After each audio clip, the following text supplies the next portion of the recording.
North Korea's leader set to visit Russia, and President Joe Biden threatens to veto House Republicans' defense budget bill. All of that and more today, September 12th, 2023.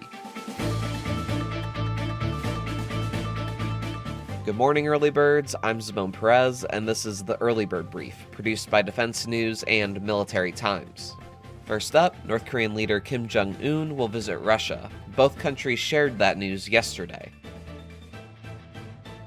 He is expected to hold a highly anticipated meeting with President Vladimir Putin that has sparked Western concerns about a potential arms deal for Moscow's war in Ukraine. A brief statement on the Kremlin's website said the visit is at Putin's invitation and would take place in the, quote, coming days. A Kremlin spokesperson told reporters that Putin and Kim will lead their delegations in talks and could also meet one-on-one if necessary. North Korea's official Korean Central News Agency also reported the trip. It said the leaders would meet but did not specify when and where. According to Russia's TASS news agency, a possible venue is the eastern Russian city of Vladivostok. Putin arrived there yesterday to attend an international forum that runs through tomorrow. The city was also the site of Putin's first meeting with Kim in 2019. The visit would be Kim's first foreign trip since the COVID-19 pandemic. U.S. officials released intelligence last week that North Korea and Russia were arranging a meeting between their leaders that would take place within the month. Here's why it matters. According to U.S. officials, Putin could focus on securing more supplies of North Korean artillery and other ammunition. That would be to refill declining reserves as he seeks to defuse a Ukrainian counteroffensive and show he's capable of grinding out a long war of attrition. And such a deal could potentially put more pressure on the U.S. and its partners to pursue negotiations. That's as concerns over a protracted conflict grow despite huge shipments of advanced weaponry to Ukraine in the past 17 months. The United States has been accusing North Korea since last year of providing Russia with arms, including artillery shells sold to the Russian mercenary group Wagner. National Security Council spokesman John Kirby said American intelligence indicates discussions between the countries have been ongoing. Russian Minister of Defense Sergei Shoigu recently traveled to the DPRK to try to convince Pyongyang to sell artillery ammunition to Russia. Since that visit, President Putin and the leader of the DPRK, Kim Jong Un, have exchanged letters pledging to increase their bilateral cooperation. Both Russian and North Korean officials denied such claims, though. But White House National Security Council spokesperson Adrienne Watson said the U.S. urged North Korea to abide by the public commitments that it has made to not provide or sell arms to Russia. Analysts say the North Koreans have possibly tens of millions of artillery shells and rockets based on Soviet designs that could potentially give a huge boost to the Russian army. North Korea is the only nation besides Russia and Syria to recognize the independence of two Russian-backed separatist regions in eastern Ukraine. It has also hinted at an interest in sending construction workers to those areas to help with rebuilding efforts. Another important story, President Joe Biden threatened to veto House Republicans' plans to fund the Defense Department next fiscal year. The White House released a statement about the veto yesterday. At issue are provisions that would limit diversity programs and training, as well as abortion access for service members. Earlier this summer, the White House also threatened to veto House Republicans' plan to fund Veterans Affairs programs for fiscal 2024. There are similar provisions in that bill as well. Democrats in the House voiced objections to the defense package, but Republicans hold the majority in the chamber. Senate Democrats also denounced the measures, and any final bill must also pass the Senate, where Democrats have the majority. That means it is unlikely to reach Biden's desk in its current form. But lawmakers are on a tight deadline. They have until the end of the month to pass all of the funding bills for next year, or a short-term budget extension measure.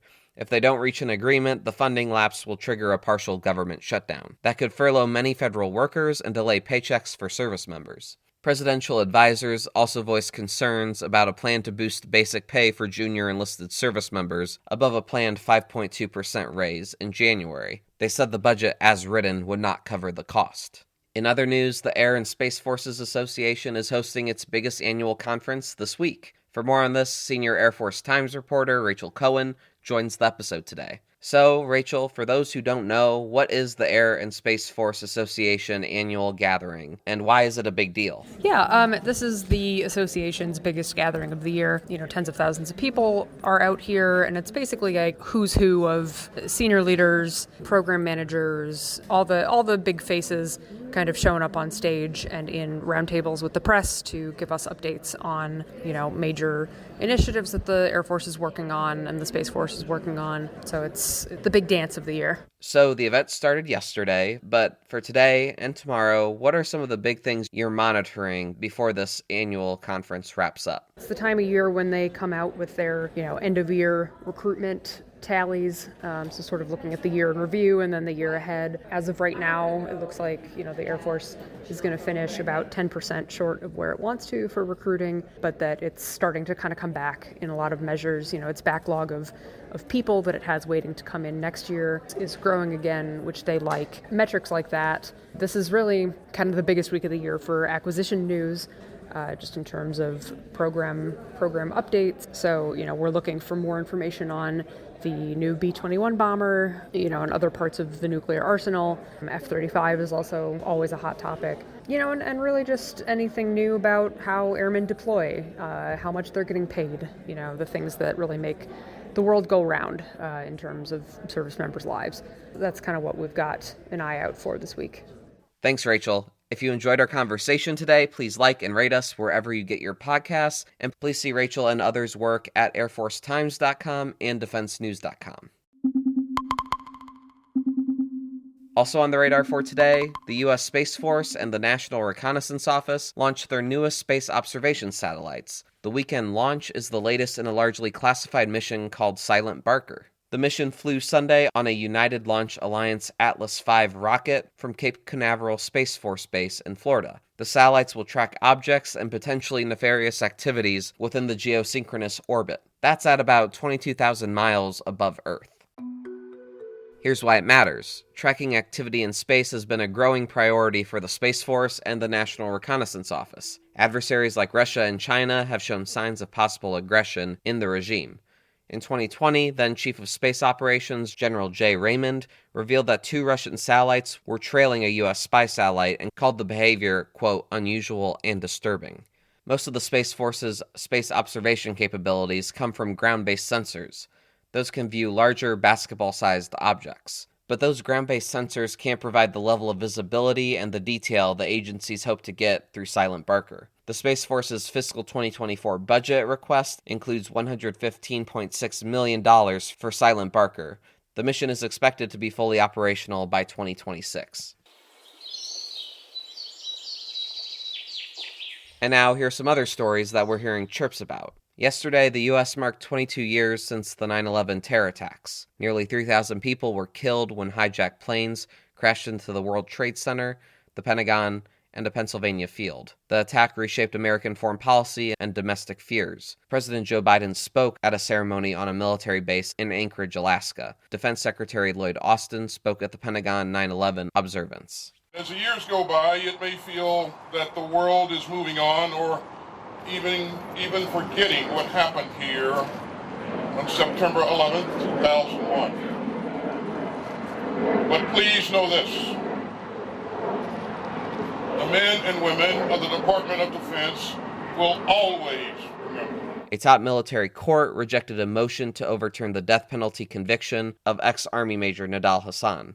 Hasan killed 13 people at an Army processing center in 2009. Yesterday, the Senate was scheduled to resume the consideration of Tanya Bradsher to be Deputy Secretary of Veterans Affairs. And Axios reported that the U.S. and Bahrain are expected to sign a strategic security and economic agreement this week. Sources said the agreement will upgrade the U.S. security commitment to the Gulf Kingdom. And on this day in history, in 1942, a German U-boat sank a British ship, the Laconia, killing more than 1,400 individuals.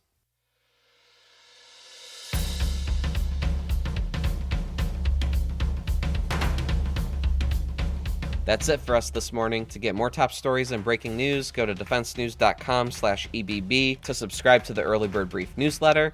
Please give us a like, rating, and a comment wherever you get your podcasts, and be sure to follow us on social media at @defense_news and @Military Times. The Early Bird Brief is hosted and produced by me, Zabon Z. Perez. Today's episode featured stories by the Associated Press, Leo Shane III, Brian Harris, Rachel Cohen, and Courtney Albin. Our editor-in-chief is Mike Bruce. Have a great day.